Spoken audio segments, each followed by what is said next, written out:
Să mă prindă răsăritul cu vreo două bagaboane, să mă spele de păcate, să uităm de probleme până ori veni altele.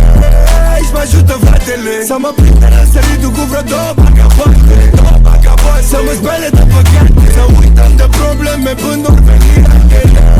Aici mă ajută fratele. Azi surtez câteva mi buzunar cu un elastic, protejez natura, grijă de damat din plastic. Am mai luat una după mine la gățuri de drastic și zic să facă la fel, predau cam cadru didactic.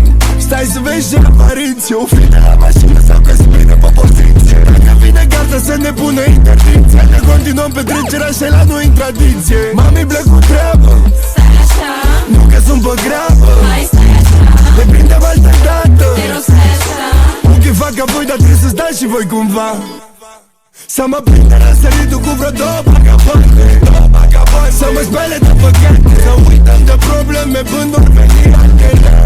Aici mă ajută fratele. Să mă prindă răsăritul cu vreo două bagaboane, să mă spele de păcate, să uităm de probleme până ori veni altele.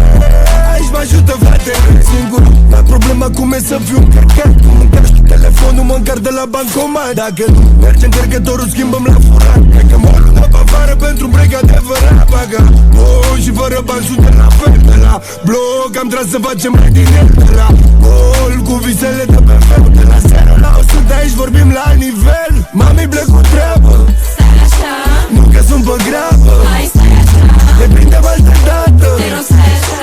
Ochii fac apoi, dar trebuie să stați și voi cumva. Să mă prindă răsăritul cu vreo două bagaboane, să mă spele de păcate, să uităm de probleme până ori veni altele.